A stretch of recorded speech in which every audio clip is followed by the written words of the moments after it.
Vamos gravar mais uma parte do estudo do Livro dos Espíritos. Antes de tudo, eu quero me desculpar por quem está acompanhando, porque eu fiquei 2 semanas sem gravar, por motivos pessoais, mas estamos aí, gravando de novo, tá? E vou fazer uma oração para receber a orientação dos mentores espirituais na hora das explicações.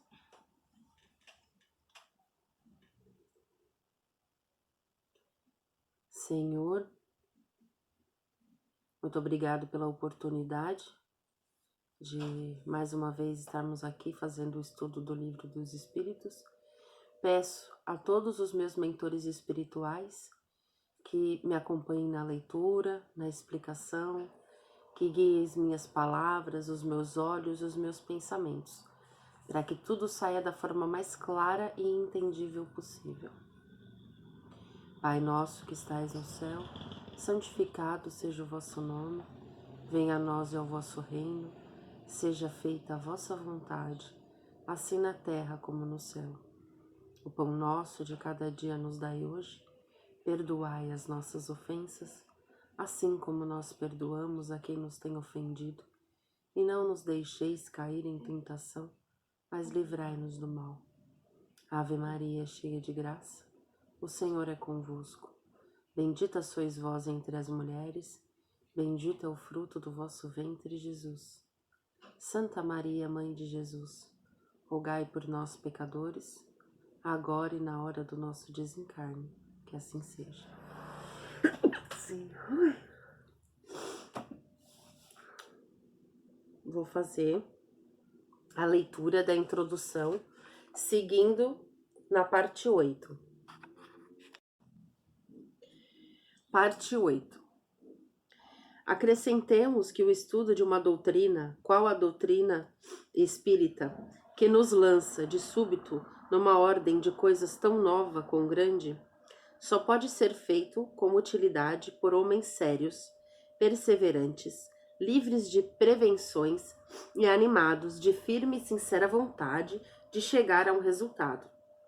Não sabemos como dar esses qualificativos aos que julgam a priori, levianamente, sem tudo ter visto, que não imprimem a seus estudos a continuidade, a regularidade e o recolhimento indispensáveis. Ainda menos saberíamos dá-los a alguns que, para não decaírem da reputação de homens de espírito, se afadigam por achar um lado burlesco nas coisas mais verdadeiras, ou tidas como tais por pessoas cujo saber, caráter e convicções lhe dão direito à consideração de quem quer que se preze de bem educado. Abstenham-se, portanto, os que entendem não serem dignos da sua atenção os fatos. Ninguém pensa em lhes violentar a crença. Concordem, pois, em respeitar a dos outros. O que caracteriza um estudo sério é a continuidade que se lhe dá. Será de admirar que muitas vezes não se obtenha nenhuma resposta sensata às questões de si mesmas graves. Quando propostas ao caso e à queima-roupa, em meio de uma aluvião de outras extravagantes, demais, sucede frequentemente que, por complexa uma questão, para ser elucidada, exige a solução de outras preliminares ou complementares. Quem deseje tornar-se versado numa ciência tem que estudar metodicamente, começando pelo princípio e acompanhando o encadeamento e o desenvolvimento das ideias. Que adiantará aquele que, ao acaso, dirigir um sábio perguntas acerca de uma ciência cujas primeiras palavras ignore? Poderá o próprio sábio, por mais que seja sua boa vontade, dar-lhes respostas satisfatórias? A resposta isolada que der será forçosamente incompleta e quase sempre, por isso mesmo, ininteligível, ou parecerá absurda e contraditória. O mesmo ocorre em nossas relações com espíritos. Quem quiser com eles instruir-se tem que com eles fazer um curso, mas exatamente como se procede entre nós. Deverá escolher seus professores e trabalhar com assiduidade. Dissemos que os espíritos superiores somente as sessões sérias ocorrem, sobretudo as em que reina perfeita comunhão de pensamentos e de sentimentos para o bem. A leviandade e as questões ociosas os afastam, como entre os homens afastam as pessoas criteriosas. O campo fica, então, livre, à turba dos espíritos mentirosos e frívolos, sempre à espreita de ocasiões propícias para zombarem de nós e se divertirem às nossas custas.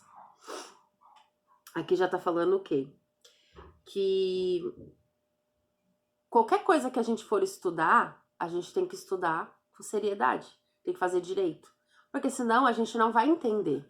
É que nem as matérias da escola. Se você não se dedicar em aprender de verdade, a primeira prova que você tiver, você não vai conseguir fazer. E aqui é a mesma coisa, você tem que se dedicar, você tem que mostrar boa vontade.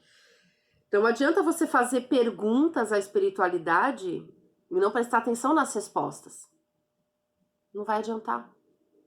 Então, e eles só vão dar respostas, que nem tá falando aqui, os espíritos superiores, eles só frequentam reuniões sérias, que levam o estudo a sério, que levam aquele momento a sério, que levam as suas atitudes a sério, as suas responsabilidades a sério. Quando você não cumpre a sua responsabilidade de forma séria, os espíritos superiores acabam se afastando.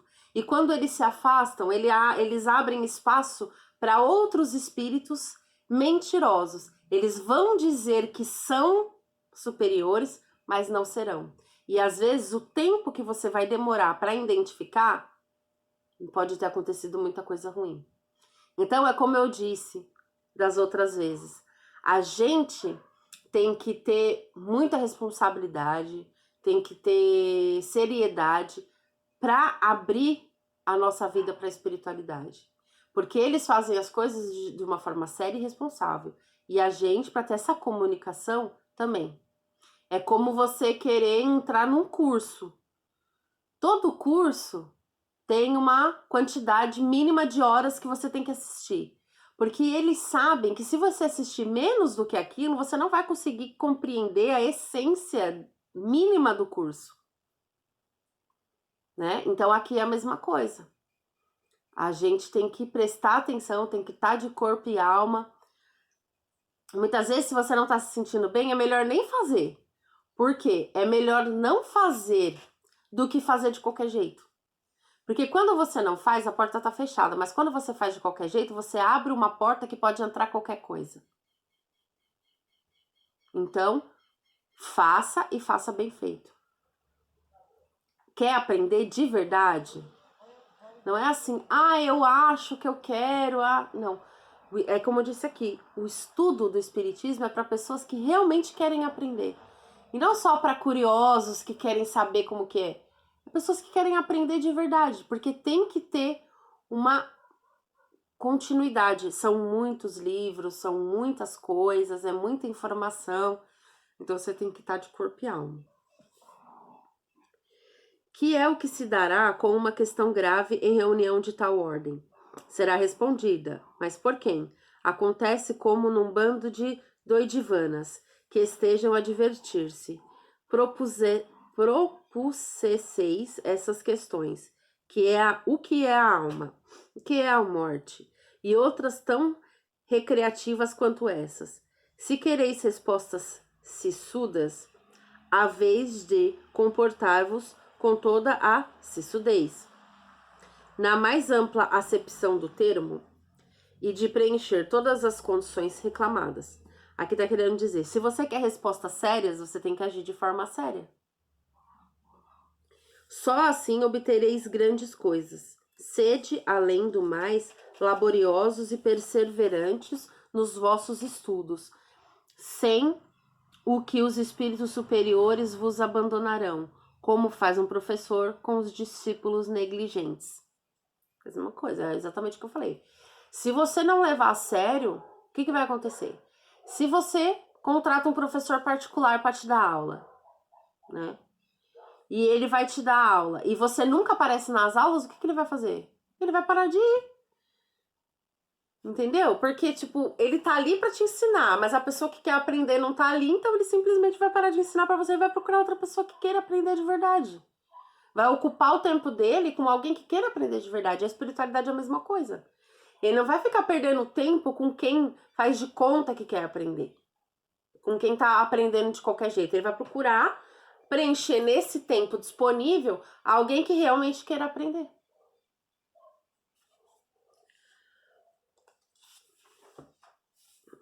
Aí aqui eu vou direto para a parte 12. Por que eu pulo essas partes? Porque tem muitas partes aqui que eles fazem explicações da forma científica, dos experimentos que eles fizeram. Então, assim, são coisas mais... Eles pegam o mesmo tema e se aprofundam ali. Então, eu vou passar para o 12, que tem uma mensagem bem importante, e aí depois já começam os questionamentos. Parte 12. Um fato demonstrado pela observação e confirmado pelos próprios espíritos é o de que os espíritos inferiores muitas vezes usurpam nomes conhecidos e respeitados. Quem pode, pois, afirmar que os que dizem ter sido, por exemplo, Sócrates, Júlio César, Carlos Magno, Fenelon, Napoleão, Washington, entre outros,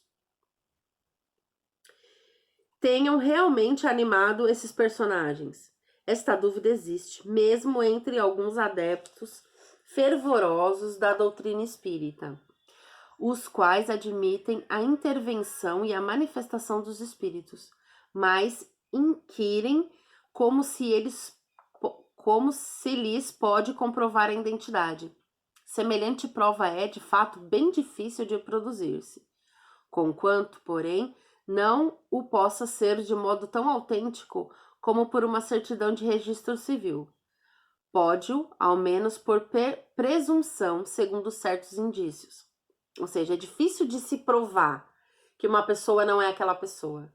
Só por alguns indícios, porque não adianta, a pessoa não vai chegar para você, o espírito, e falar, tá aqui o meu documento provando, né? Quando se manifesta o espírito de alguém que conhecemos pessoalmente, de um parente ou de um amigo, por exemplo, normalmente, se há pouco tempo que morreu, sucede geralmente que sua linguagem se revela de perfeito acordo com o caráter que tinha aos nossos olhos quando vivo. Já isso constitui indício de identidade. Ou seja, quando há pessoas que a gente conhece, fica fácil identificar. Você consegue identificar se for sua mãe, se for seu pai, se for seu avô, se for seu primo, se for seu irmão, se for seu filho, por causa das características, o jeito de falar, o jeito de escrever, às vezes até os vícios de linguagem, gírias e tal. No mais, entretanto, há lugar para dúvidas, desde que o espírito fale de coisas particulares. Lembra acontecimentos de família, sabidos unicamente do seu interlocutor. Um filho não se enganará, de certo, com a linguagem de seu pai ou de sua mãe, nem pais haverá de se equivocar enquanto a de um filho.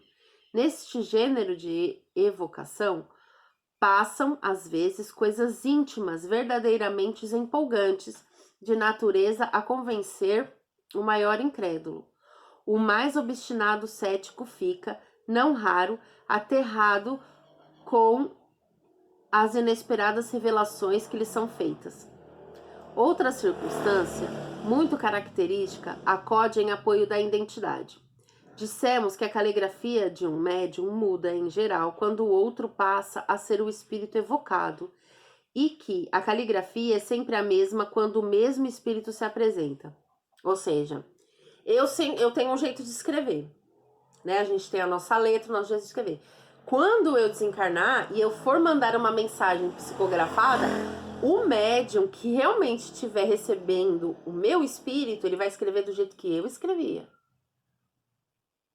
Então, a caligrafia, ela é um jeito também de saber se é a pessoa mesmo que está ali. Tem-se verificado inúmeras vezes, sobretudo, se trata de pessoas mortas recentemente, que a escrita denota flagrante semelhança com a dessa pessoa em vida. assinaturas se hão obtido de exatidão perfeita. Longe estamos, todavia, de querer apontar esse fato como regra, e menos ainda como regra constante. Mencionámo-lo apenas como digno de nota. Ou seja, se a pessoa desencarnou recentemente, pode ser que seja possível identificá-la pela sua assinatura e pela sua caligrafia. Mas isso não é uma regra. Como ele já deixou claro aqui, não é uma regra.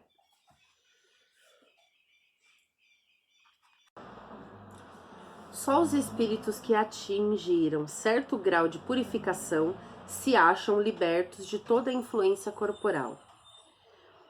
Quando ainda não está completamente desmaterializado, é a expressão de quem usam, conservam a maior parte das ideias, dos pendores e até das manias que tinham da terra, o que também constitui um meio de reconhecimento, ao qual igualmente se chega por uma imensidade de fatos minuciosos, que só uma observação acurada e detida pode revelar.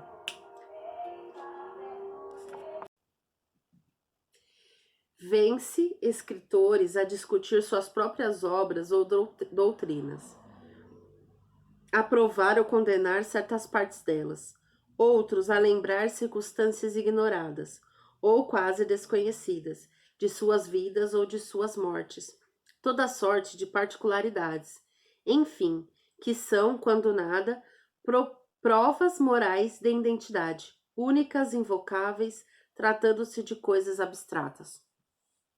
Ora, se a identidade de um espírito evocado pode, até certo ponto, ser estabelecida em alguns casos,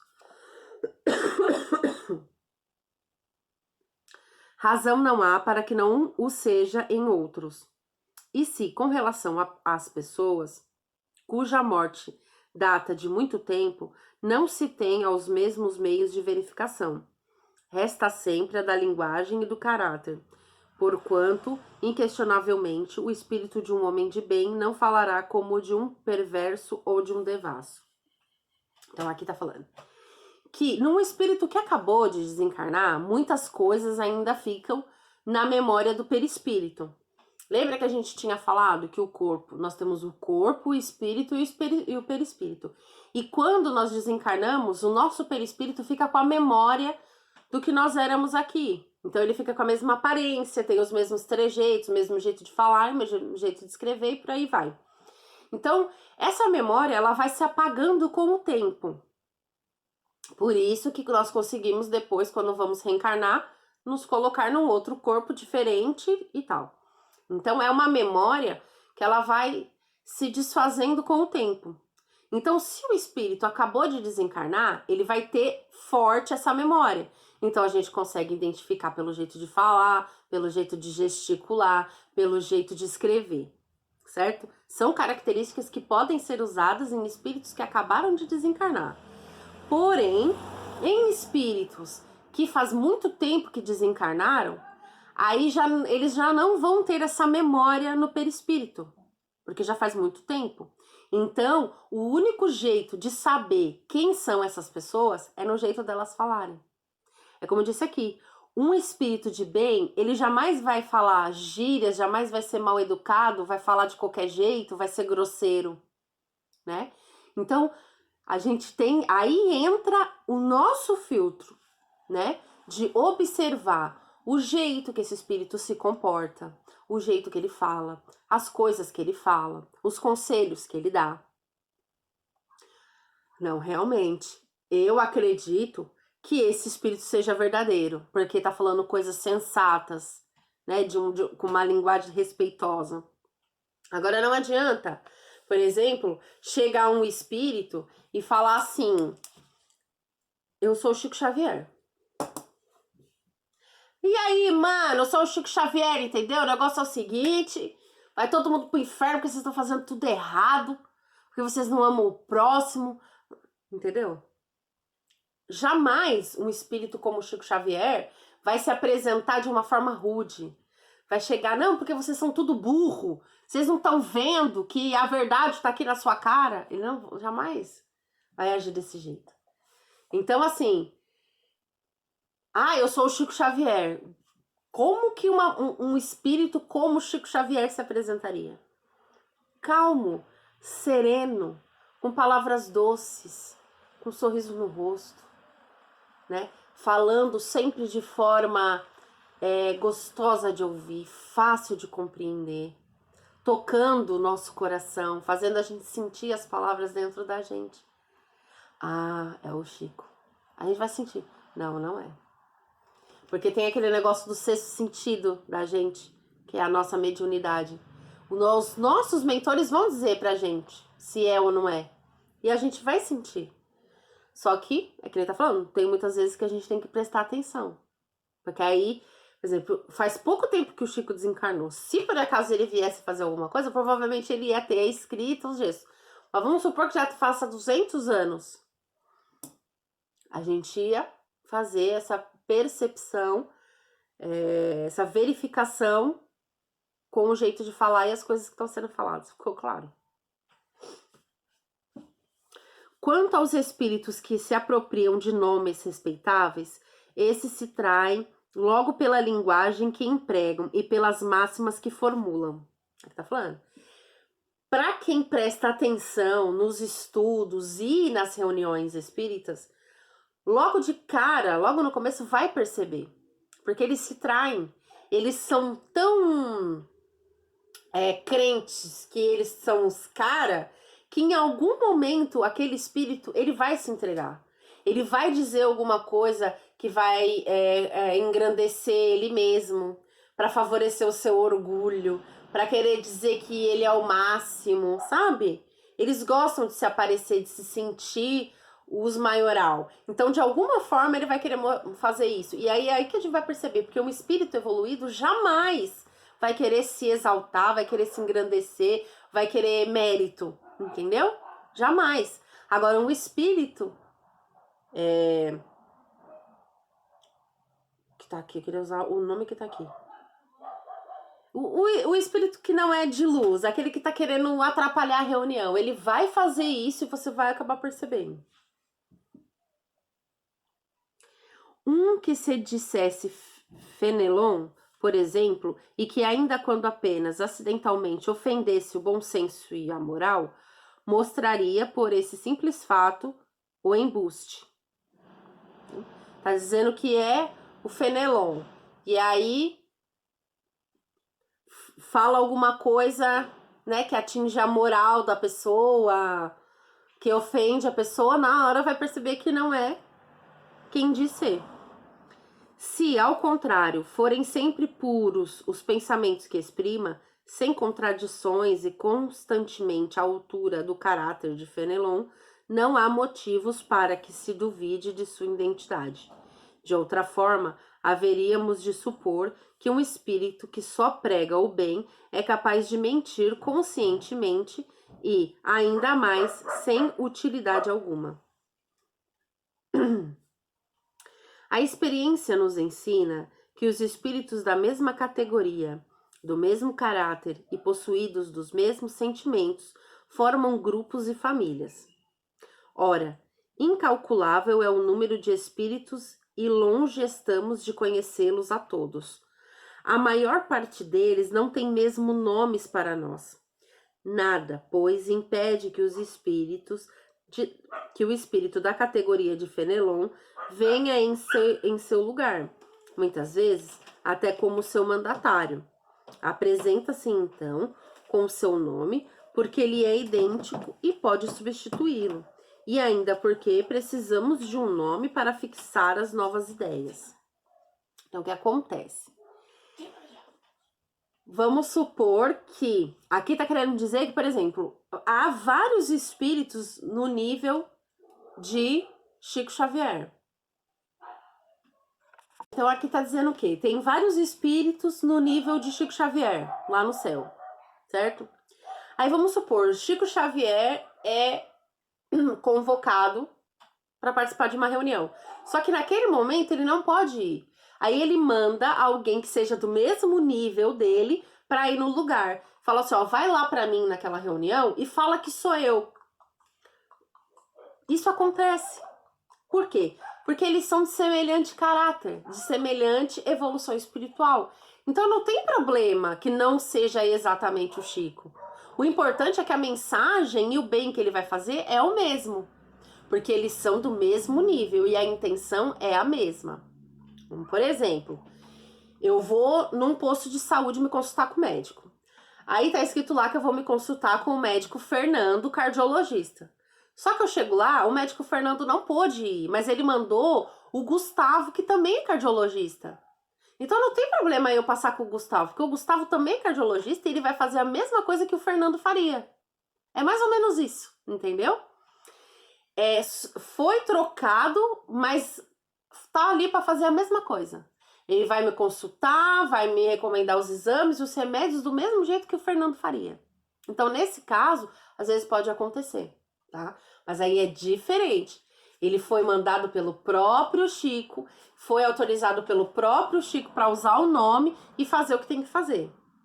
Né? Diferente dos espíritos que usurpam aquele momento para fazer a maldade deles. Mas que importa, afinal, seja um espírito realmente ou não o de Fenelon, desde que tudo o que ele diz é bom e o que fala, como teria feito o próprio Fenelon, é um bom espírito. Indiferente é o nome pelo qual se dá a conhecer, não passando muitas vezes de um meio de que lança a mão para nos fixar as ideias. O mesmo, entretanto, não é admirável nas evocações íntimas, mas aí, como dissemos há pouco, se consegue estabelecer a identidade por prova de certo modo patente. Quer dizer, aqui dá para fazer isso. Agora, se, por exemplo, você vai numa reunião para falar com o seu filho que faleceu, ele não tem como mandar outro espírito no lugar. Nesse caso, é uma reunião íntima, porque você quer conversar com o seu filho especificamente. Então ele não tem como mandar outro espírito para fazer o papel dele, vai ter que ser ele mesmo, porque senão você não vai reconhecer, entendeu? Agora, num caso de uma orientação, como por exemplo o Bezerra de Menezes, ele foi convocado para uma reunião por uma orientação médica. Que importância tem se é o próprio Bezerra de Menezes ou se é um outro espírito médico tão bom quanto usando o nome dele? Não faz diferença, né?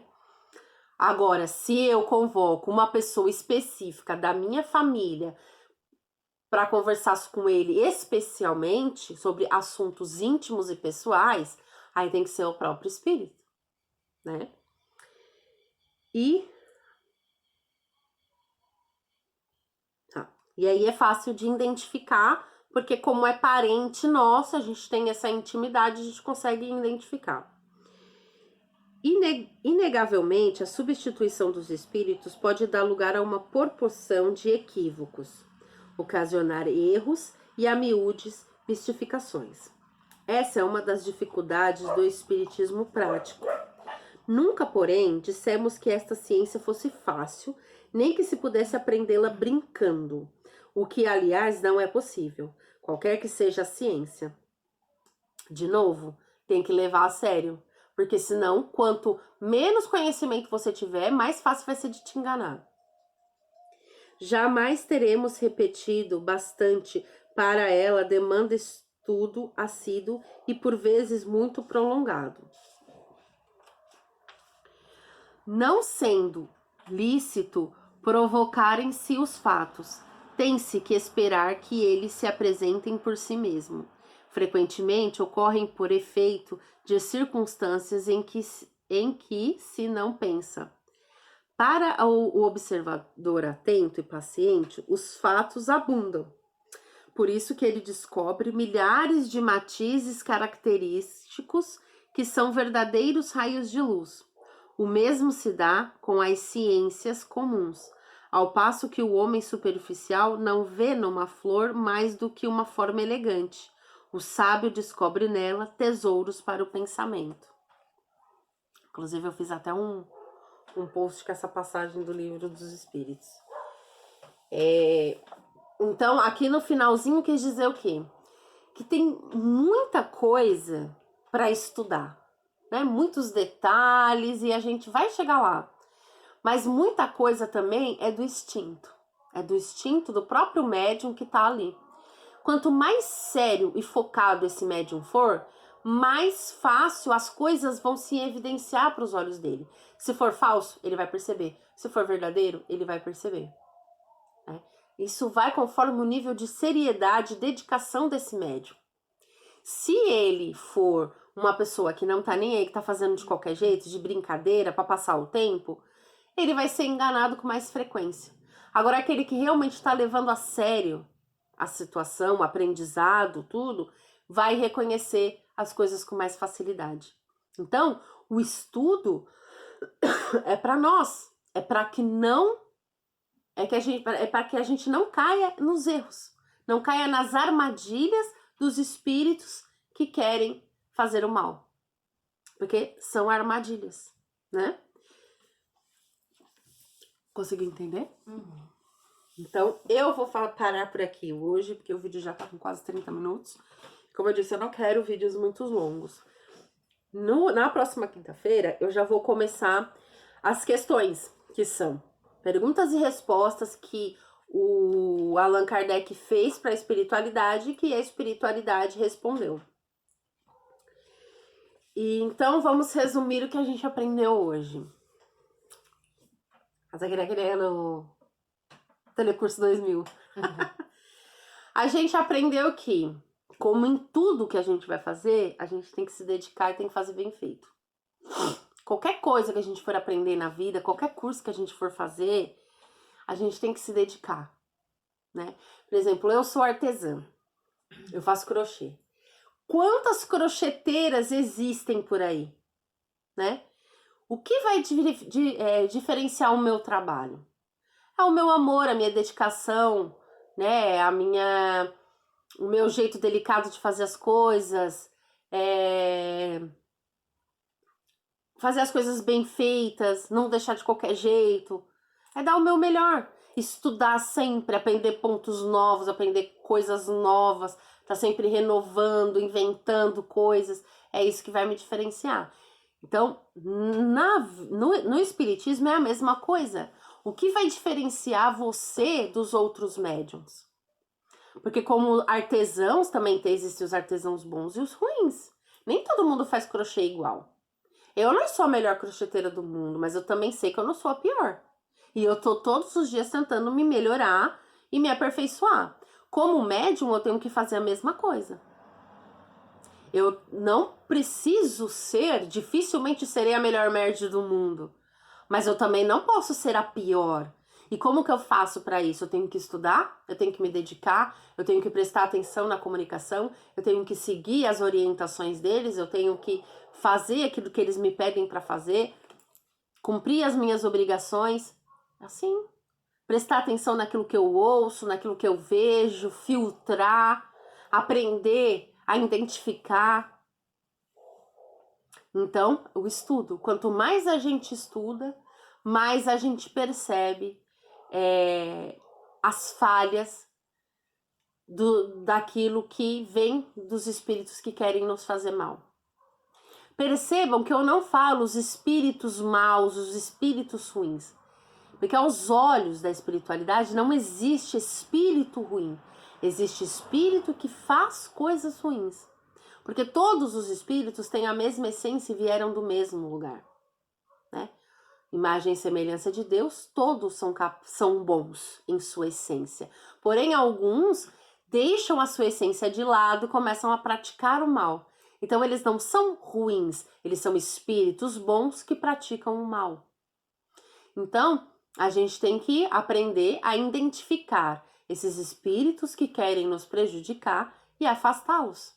E trazer para perto, porque é assim, ó. Eu quero pessoas boas na minha casa. Não, eu quero dar um exemplo mais... eu quero receber na minha casa São Paulinos. Eu quero receber um monte de São Paulino na minha casa, porque eu acho que eles são tudo animados, divertidos. Aí eu quero um monte de São Paulino na minha casa. Só que eu abri o portão da minha casa e deixei aberto. Tipo, comecei a gritar, São Paulino, vem aqui, quero São Paulino na minha casa, não sei o quê.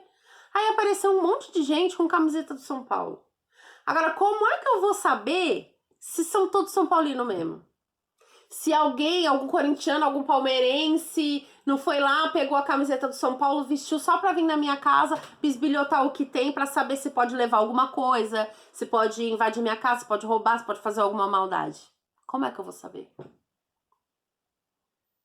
Eu não posso identificar só pela roupa.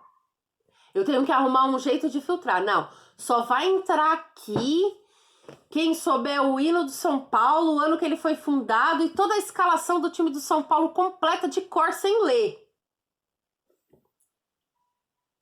Já vai dar uma filtrada? Porque tem gente que vai falar, não, aí já vai dar muito trabalho, não compensa. Se fosse só colocar a camisa, eu ia lá disfarçava, mas agora ficou mais difícil. Mas mesmo assim, se for um corintiano ou um palmeirense muito dedicado, é capaz dele ir lá e decorar só para poder entrar na sua casa. Então eu tô usando essa analogia pra gente entender que quando a gente quer desenvolver a mediunidade, trabalhar com a espiritualidade, quer ser um espírita, nós abrimos uma porta entre nós e o mundo espiritual. E quando essa porta se abre, qualquer espírito pode entrar. Entendeu? E como é que a gente vai filtrar o tipo de espírito que vai entrar? Estudando, aprendendo, identificando, prestando atenção, sendo dedicado, sendo observador. É assim que a gente vai perceber. Entendeu? Então, foi isso que a gente aprendeu hoje. Se for para estudar de qualquer jeito, melhor nem começar. Se for só por curiosidade, melhor nem começar. Por quê? Porque exige dedicação, exige responsabilidade, exige observação, exige muito de nós. É isso.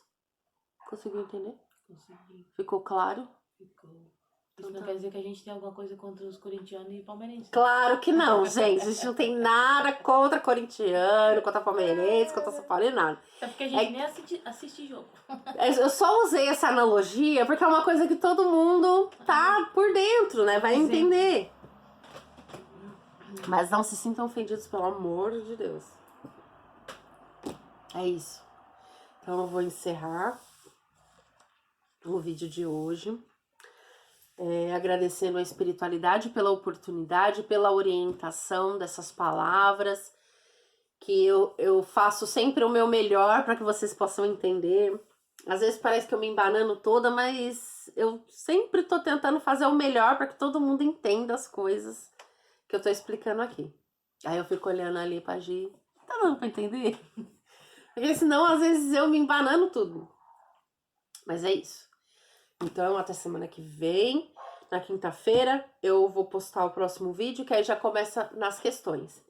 E aí tem muita coisa ainda, ó a grossurinha do livro. A gente ainda tá aqui. Tá bom? Então, até a próxima e muito obrigado. Quem gostou e achar que conhece alguém que queira, compartilha o nosso vídeo. Curte, se inscreve no canal, ative o sininho. Parece aquelas... Blogueira. Não quer? Youtubers. Então tá. Até a próxima.